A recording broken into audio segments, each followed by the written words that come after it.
Good morning students, class 10th। Welcome back to Sunrise classes.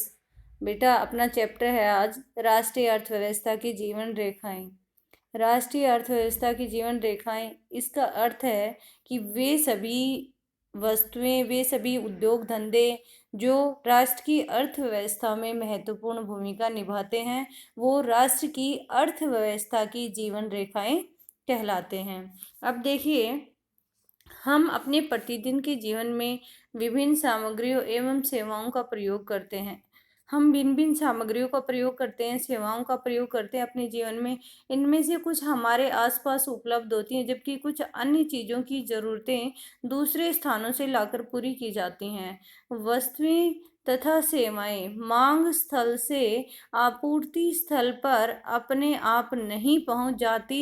वस्तुओं और सेवाओं के आपूर्ति स्थानों से मांग स्थानों तक ले जाने हेतु परिवहन की आवश्यकता होती है। जैसे हम जानते हैं कि हमारे जो खेतों में अनाज उत्पन्न होता है, उसको हम मंडी तक ले जाते हैं, और फिर हमें जो दूसरी चीज़ें, फल सब्जियां जो जिनकी ज़रूरत होती है, उन्हें हम मंडी से लेकर आते हैं। अर्थात वे वस्तुएं जो जिनकी मांग होती है, वो अपने आप उन स्थानों तक नहीं पहुंचती हैं। कुछ व्यक्ति जिनको उपलब्ध करवाने में संलग्न होते हैं, कुछ लोग होते हैं जैसे कि सब्जी वाला, फल फ्रूट वाला, वो हमारी क्या करते हैं, मदद करते हैं उन्हें जो है प्राप्त करने में, नज़दीकी क्षेत्र से प्राप्त करने में। जो व्यक्ति उत्पाद को परिवहन द्वारा उपभोक्ताओं तक पहुंचाते हैं, उन्हें व्यापारी कहा जाता है। तो यहाँ पर शॉर्ट क्वेश्चन बनता है, व्यापारी किसे कहते हैं? वह व्यक्ति जो उत्पादित वस्तुओं को उपभोक्ताओं तक पहुंचाने का कार्य करता है, वो व्यापारी कहलाता है। अतः एक देश के विकास की गति वस्तुओं और सेवाओं के उत्पादन के साथ उनके एक स्थान से दूसरे स्थान तक वहन की सुविधा पर भी निर्भर करना पड़ता है। वस्तुओं और सेवाओं के उत्पादन के साथ साथ, अगर किसी देश में वस्तुओं और सेवाओं का उत्पादन हो रहा है, तो उत्पादन होने के साथ साथ वो लोगों की पहुंच तक पहुंचना भी बहुत ज़रूरी है। लोग उनका प्रयोग तभी कर सकते हैं, उपभोग तभी कर सकते हैं, जब वो उनकी पहुंच तक किसी माध्यम से पहुंच पाता है। इसमें सक्षम परिवहन के साधन तीव्र विकास हेतु पूर्व अपेक्षित है। और ये कैसे पहुंचता है, वस्तुएं हम तक कैसे पहुंचती है? परिवहन के साधनों के माध्यम से। वस्तुओं तथा सेवाओं को लाना ले जाना पृथ्वी के 3 महत्वपूर्ण क्षेत्रों पर किया जाता है: स्थल पर, जल पर और वायु के माध्यम से। वस्तुओं और सेवाओं को लाना और ले जाना हम जानते हैं स्थल मार्ग से, जल मार्ग से और वायु मार्ग से होता है।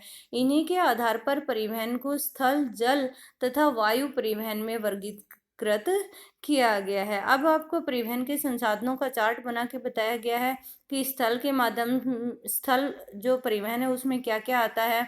स्थल परिवहन में जो है 3 प्रकार के परिवहन होते हैं: सड़क परिवहन, रेल परिवहन और पाइपलाइन परिवहन। ये सड़क परिवहन तो आपने देखा होगा, रेल परिवहन के बारे में भी आप जानते हैं, रेल की पटरियां वगैरह। लेकिन पाइपलाइन परिवहन आपने देखा होगा कि गैस वगैरह, पेट्रोलियम वगैरह पाइपलाइन के माध्यम से एक स्थान से दूसरे स्थान तक सप्लाई किया जाता है। उद्गम स्थान से शोधनशालाओं तक सप्लाई किया जाता है। तो ये क्या है? पाइपलाइन परिवहन। नेक्स्ट है जल परिवहन, आंतरिक जल परिवहन और समुद्री जल परिवहन। इट मीन्स हम जानते हैं कि आंतरिक जल परिवहन मीन्स सबमरीन आदि के माध्यम से परिवहन करना, और समुद्री परिवहन इट मीन्स वायुपोतों के माध्यम से परिवहन, जो जलयान हैं उनके माध्यम से परिवहन करना। अब नेक्स्ट है वायु परिवहन। वायु परिवहन में घरेलू विमान सेवा, अंतर्राष्ट्रीय विमान सेवा, सार्वजनिक प्राधिकरण सेवा अर्थात सब लोगों के लिए जो होती है, और निजी विमान सेवा मीन्स जो पर्सनल होती है। जैसे हम कह सकते हैं कि जो कुछ पर्सनल व्यक्तियों के लिए जो विमान सेवा होती है, वो पर्सनल विमान सेवा, निजी विमान सेवा कहलाती है। बहुत समय तक व्यापार तथा परिवहन सुविधा एक सीमित क्षेत्र तक ही किया जाता था। अर्थात लोग केवल सीमित क्षेत्र में व्यापार और परिवहन का प्रयोग करते थे। विज्ञान तथा प्रौद्योगिकी के विकास के साथ व्यापार और परिवहन का प्रभाव क्षेत्र बहुत ही विस्तृत होता जा रहा है, ये हम जानते हैं। हम जानते हैं कि व्यापार, परिवहन या कोई भी उद्योग धंधा, कोई भी वर्क जो है, पहले जब लोगों के पास कंप्यूटर कंप्यूटर वगैरह, कंप्यूटर लैपटॉप ये नहीं थे, तो सीमित मात्रा में जो है लोग उद्योग धंधे या अपना व्यापार करते थे। लेकिन आज तकनीकी के माध्यम से व्यापार ने बहुत ही प्रगति कर ली है, प्रभाव क्षेत्र में विस्तृत वृद्धि हुई है। सक्षम व तीव्र गति से चलने वाले परिवहन से आज संसार एक बड़े गांव में परिवर्तित हो गया, या हम कह सकते हैं कि जो संपूर्ण संसार है उसने एक गांव का रूप धारण कर लिया है, वो हमारी पहुंच के अंदर आ गया है। परिवहन का यह विकास संचार साधनों के विकास की सहायता से ही संभव हो सका है। संचार के साधन जो हैं उनके विकास से ही परिवहन का यह विकास संभव हो सका है। इसलिए परिवहन, संचार व व्यापार एक दूसरे के पूरक हैं, या हम कह सकते हैं कि एक दूसरे से जुड़े हुए हैं। क्या? परिवहन, संचार व व्यापार। संचार के साधन होंगे तो हम एक दूसरे से मैसेज इजीली सेंड कर सकते हैं, व्यापार कर सकते हैं, और परिवहन के माध्यम से एक स्थान से दूसरे स्थान तक ला और ले जा सकते हैं। आज भारत अपनी विशाल आकार, विविधताओं, भाषाओं व सामाजिक व सांस्कृतिक बहुलताओं के बावजूद संसार के सभी क्षेत्रों में सुचारू रूप से जुड़ा हुआ है। रेल, वायु, जल परिवहन, समाचार पत्र, रेडियो, दूरदर्शन, सिनेमा, इंटरनेट आदि इसके सामाजिक आर्थिक विकास में अनेक प्रकार से सहायक हैं। स्थानिक से अंतर्राष्ट्रीय स्तरीय व्यापार ने अर्थव्यवस्था को जीवन शक्ति दी है। स्थानिक से अंतर्राष्ट्रीय स्तरीय व्यापार ने, अर्थात हम कह सकते हैं कि स्थानीय स्तर का जो व्यापार है आज वो भी जो है दूसरे देशों में उसकी मांग लगातार बढ़ती जा रही है, अंतर्राष्ट्रीय रूप को प्राप्त करता जा रहा है, जिसने भारत की अर्थव्यवस्था को जीवन शक्ति प्रदान की है। अर्थात इससे भारतीय अर्थव्यवस्था मजबूत होती जा रही है। इसने हमारे जीवन को समृद्ध किया है, विकसित किया है। किसने? स्थानिक व्यापार के विकास ने, तथा आरामदायक जीवन के लिए सुविधाएं व साधनों में बढ़ोतरी की है। इस अध्याय में आप पढ़ेंगे कि किस प्रकार आधुनिक संचार तथा परिवहन के साधन हमारे देश तथा इसकी आधुनिक अर्थव्यवस्था को संचालित करते हैं। अतः यह स्पष्ट है कि सघन व सक्षम परिवहन का जाल तथा संचार के साधन आज विश्व, राष्ट्र व स्थानीय व्यापार हेतु पूर्व अपेक्षित हैं। अर्थात इनकी मांग बहुत अधिक है। व्यापार चाहे हमें पूरे विश्व के साथ करना हो, चाहे अपने राष्ट्र में करना हो, चाहे स्थानिक व्यापार करना हो, उसके लिए हमें संचार के साधनों की, परिवहन की अत्यधिक आवश्यकता होती है। अब देखिए नेक्स्ट हमारा स्थल परिवहन किसे कहते हैं। स्थल परिवहन में हम जो है 3 भाग पढ़ चुके हैं, बस परिवहन, रेल परिवहन और पाइपलाइन परिवहन। अब देखिए भारत विश्व का सर्वाधिक सड़क जाल वाले देशों में से एक है। यह सड़क जाल लगभग 56 लाख किलोमीटर है। भारत में सड़क परिवहन रेल परिवहन से पहले प्रारंभ हुआ था। निर्माण तथा व्यवस्था में सड़क परिवहन रेल परिवहन की अपेक्षा अधिक सुविधाजनक है। रेल परिवहन की अपेक्षा सड़क परिवहन की बढ़ती महत्ता निम्न कारणों से है। तो यहाँ पर लॉन्ग क्वेश्चन बनता है कि सड़क परिवहन का महत्व रेल परिवहन की अपेक्षा अधिक क्यों है।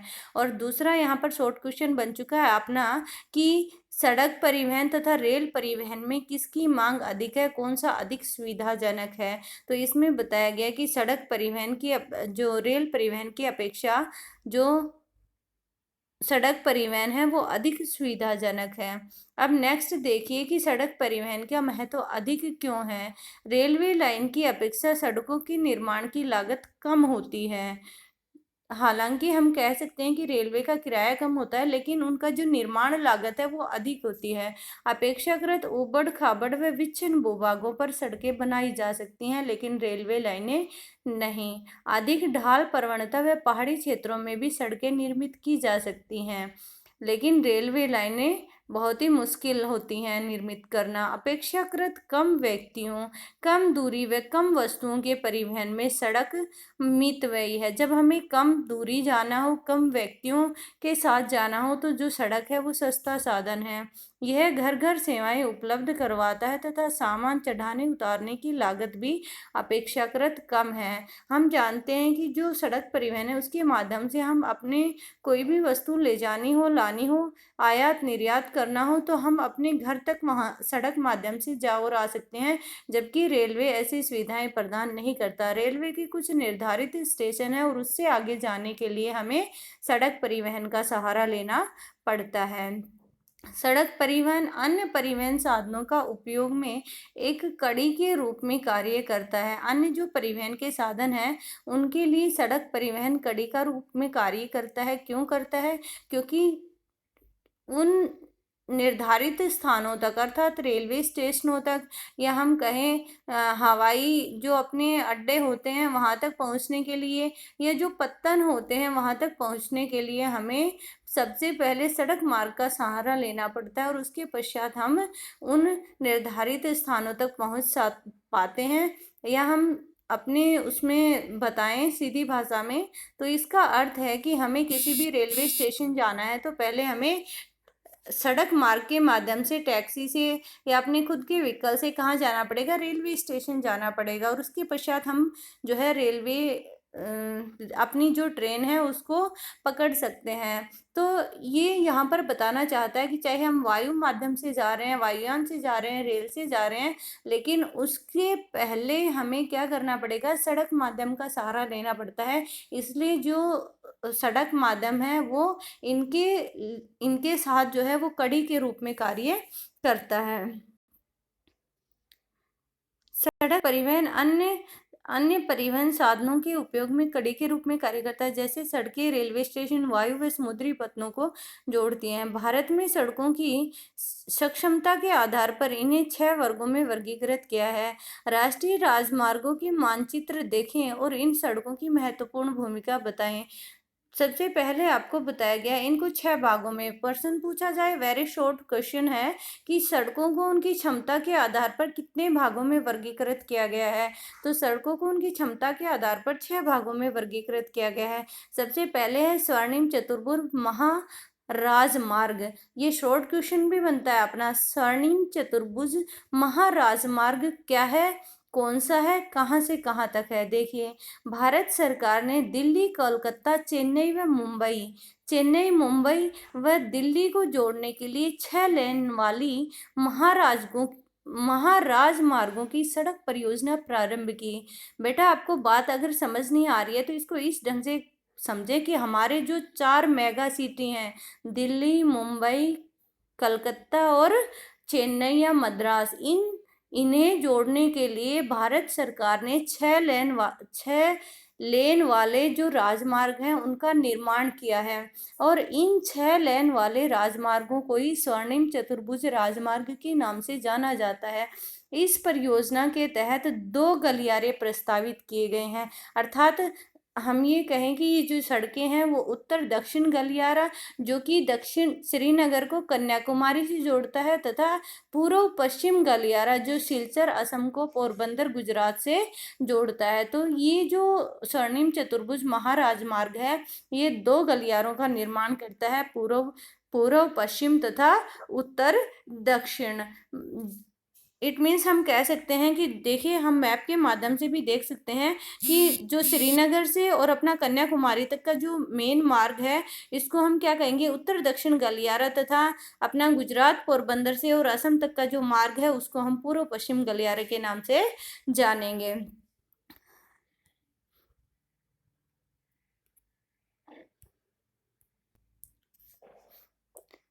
ये जो अपने गलियारे थे, इस महाराजमार्ग का मुख्य उद्देश्य भारत की मेगा सिटी के मध्य की दूरी व परिवहन के समय को न्यूनतम करना था।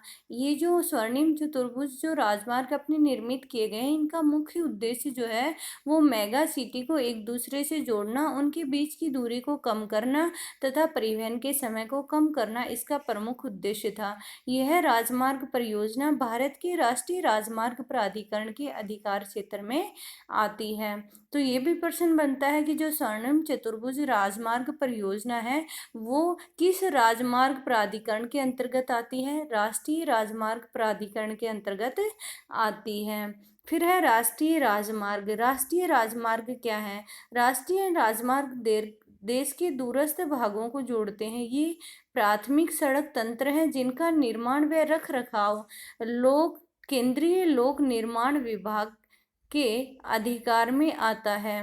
तो यहाँ पर क्वेश्चन बनता है कि जो राष्ट्रीय राजमार्ग हैं उनका निर्माण व रखरखाव किसके अंतर्गत आता है? केंद्रीय लोक निर्माण विभाग के अधिकार क्षेत्र के अंतर्गत। अनेक प्रमुख राष्ट्रीय राजमार्ग उत्तर से दक्षिण व पूर्व से पश्चिम दिशाओं में फैले हैं।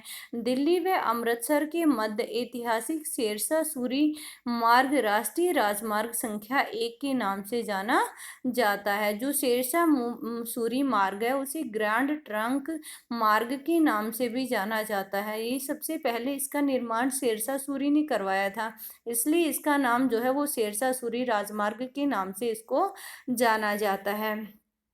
आगे देखिए, राष्ट्रीय राजमार्ग संख्या व 2 व 3 के मार्ग पर आने वाले स्थानों के नाम बताइए।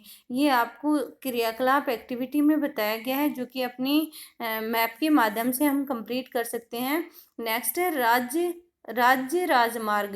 राज्यों की राजधानियों को जिला मुख्यालयों से जोड़ने वाली सड़कें राज्य राजमार्ग सड़कें कहलाती हैं। तो शॉर्ट क्वेश्चन बनता है, राज्य राजमार्ग सड़कें क्या होती हैं?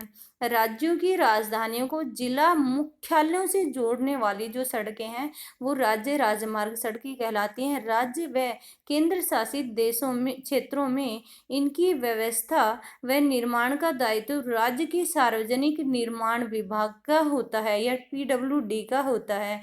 तो वेरी शॉर्ट भी आ गया यहाँ पर एक, कि राज्य राजमार्ग सड़कों के निर्माण का कार्य कौन करता है, किसके अधिकार क्षेत्र के अंतर्गत आता है? तो ये PWD के अधिकार क्षेत्र के अंतर्गत आता है। नेक्स्ट है जिला मार्ग। ये सड़कें जिले के विभिन्न प्रशासनिक केंद्रों को जिला मुख्यालयों से जोड़ती हैं। ये प्रशासनिक केंद्रों को जिला मुख्यालयों से जोड़ती हैं। इन सड़कों की व्यवस्था का उत्तरदायित्व जिला परिषद का होता है। तो शॉर्ट क्वेश्चन यहाँ भी है बेटा। एक तो क्वेश्चन बनता है जिला मार्ग किसे कहते हैं, और दूसरा बनता है कि जिला मार्ग के निर्माण का उत्तरदायित्व किसका होता है? तो जिला मार्ग के निर्माण का उत्तरदायित्व जिला परिषद का होता है। नेक्स्ट आपको एक मैप दिया गया है जिसमें आपको स्वर्णिम चतुर्भुज मार्ग, जो कि येलो अपनी एक पट्टी है उसके माध्यम से दर्शाया गया है।